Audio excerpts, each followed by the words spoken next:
हमारे सामने है, पूरे हरियाणा के सामने नहीं, पूरी इंडिया के सामने है। ये जो अपना उत्पीड़न का मामला है, अकेला खिलाड़ी लड़कियों का नहीं है, ये कॉलेज में पढ़ने वाली बेटियों का भी है, ये स्कूल में पढ़ने वाली स्टूडेंटों का भी है, लड़कियों का। ये इसका तो थप्पा फाइनल लगाना ही पड़ेगा। मैं यहाँ से चेतावनी देती हूँ सरकार को, अगर युवा उत्पीड़न हुआ आगे तो यह आंदोलन कम होने वाला नहीं है। इस तरह की पंचायतों की तो बहुत जरूरत पड़ेगी। यहाँ रुकने वाला आंदोलन नहीं है ये, इस तरह की आंदोलन। तो मैं दोबारा फिर अपने हरियाणा की तरफ से, अपने भिवाड़ी की तरफ से मांग करती हूँ कि इस तरह की कमेटियां खिलाड़ी बेटियों के लिए बननी चाहिए। अकेली काम करें, बढ़ने से बात नहीं चलेगी, उनको सुचारू रूप से काम करने की जरूरत है। उनको बेटियों का जो भी कॉल आए 1 मिनट में उसका अगर आप समाधान नहीं करते हैं तो वो देखना पड़ेगा किस तरह की कमेटियों में आदमी बैठे हुए हैं। अगर वो अपराधी आदमी है तो उनको हम निकलवाने की भी शक्ति रखते हैं, हम ये बताना चाहते हैं। और अकेली विदेश नहीं है हरियाणा की, अब जगह जगह कोने कोने से ललकार उठती है, दिनेश फोगाट आगे बढ़ो, साक्षी मलिक आगे बढ़ो, संगीता बेटी आगे बढ़ो, हम आपके साथ। इसीलिए आवाज उठती है साथियों। तो जो कमेटी बने वो एक सुचारू रूप से काम करे। ये हमारा जो नेतृत्व है, खासकर जो मैं एडवा को सलाम करती हूँ, लगातार जंतर मंतर पर जो हमारा एडवा का साथी बैठा है यहाँ पे, जो जितने भी साथी आए हैं और जिन्होंने हस्ताक्षर यहाँ पे करवा के दिए हैं, 8 बजे तक हम ये लोग यहाँ पे बैठे हैं, स्टेडियम के अंदर गए हैं, सड़क के ऊपर करवाया, किसान महिलाओं से करवाया, मजदूर महिलाओं से करवाया हमने हस्ताक्षर, और सबका पॉजिटिव रिस्पॉन्स है। लेकिन बाहर निकालने की जरूरत है साथियों। मैं बताना चाहती हूँ, जिस टाइम एक खिलाड़ी बेटी, बिल्कुल छोटी बेटी, आंटी मैं जंतर मंतर पे नहीं जा सकती, लेकिन मैं विनेश के साथ हूँ, लेकिन मैं साक्षी के साथ हूँ। वहां से हमारा जब हौसला बढ़ा तो हमारे को गिरफ्तार कर लिया गया साथियों। हम बताना चाहते हैं, दिल्ली नहीं आने दिया गया हमारे को। इस सरकार के जितने नाके थे हम तोड़ते हुए उन नाकों को, चाहे हम वहां पर थाने में बिठाई पूरी दिन, लेकिन हमने वो नाका तोड़ा। हमने सरकार को बताया कि अकेली बेटियां नहीं है इस सरकार के अंदर, जो बैठे हैं हमारे को अपनी मुंह की खानी पड़ेगी। और संदीप है एक 60 झूठ रहा साथियों। मैं बताना चाहती हूँ, उसको मंत्री नहीं बोलेंगे, वो लड़कियों का शोषण करता है, कहता है कि तू मेरे कमरे में आ जा, तू तो सुंदर बहुत है, तेरे को क्या जरूरत है। लड़की वहां पे जब उन्हें विरोध किया तो वो कहने लगा नहीं ऐसे नहीं, तुम तो अंदर आ सकती हो, ग्राउंड में काली हो जाओ। मैं सिर्फ 2 बात कहूंगी उस संदीप के लिए, अगर संदीप तेरे में दम है तो हरियाणा की हर एक महिला के तरफ हाथ भर के दे, तेरे को हम खींच के अंदर बाहर लेके आएंगे।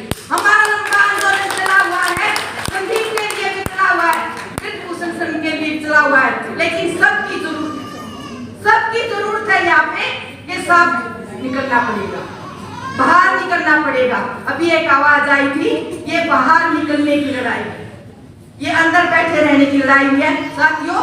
दोबारा फिर हमारी हरियाणा कमेटी की तरफ से, भिवाड़ी की तरफ से बहुत क्रांतिकारी महिलाएं हैं हमारी हरियाणा की, जो न तो जेल से डरती और न ही थाना से डरती, वो पुलिस से भी नहीं डरती, जवाब करती हैं।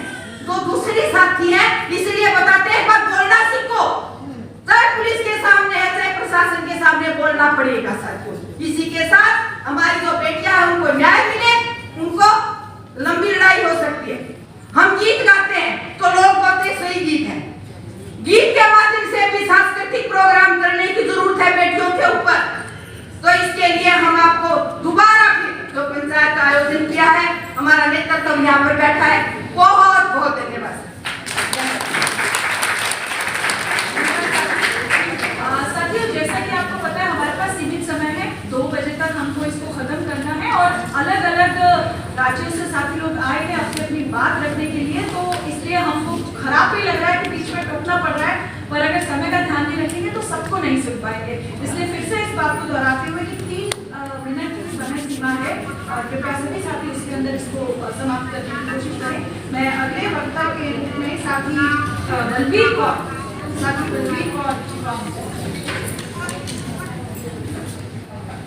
क्या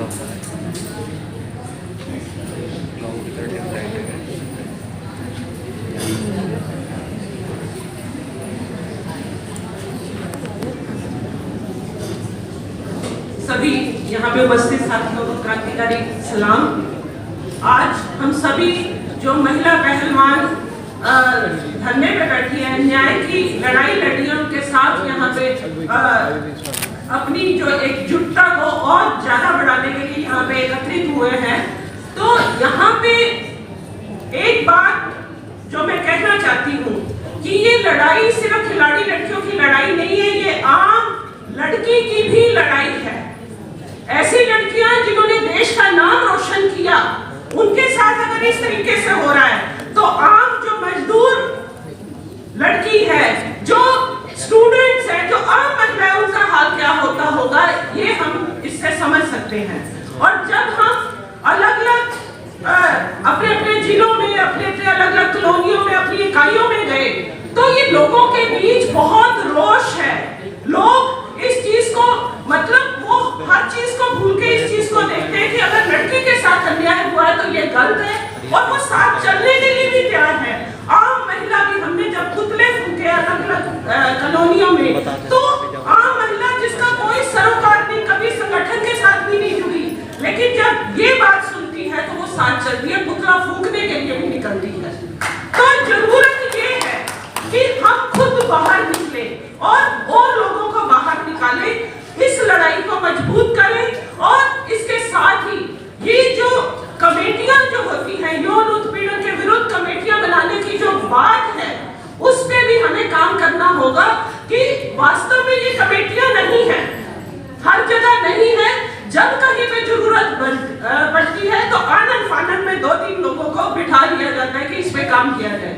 जब तक इस चीज की सेंसिटिविटी नहीं आएगी जो लोग कमेटी में हैं, तो उन कमेटियों का भी फायदा नहीं। तो इसके लिए कमेटियां बने और उनकी सेंसिटिविटी भी बनाई जाए, ये बहुत बड़ा इशू है इसके साथ। तो इसमें यही कहूंगी कि ये जो बृजभूषण शरण सिंह और ये संदीप सिंह जो है, इनको गिरफ्तार करवाया जाए और इनको गिरफ्तार कराने के लिए हमें एकजुट होना होगा। और ये जो एंटी सेक्सुअल कमेटीज हैं, ये गठित की जाए। और इसके साथ ही 1-2 नारे लगा के अपनी बात खत्म करूंगी।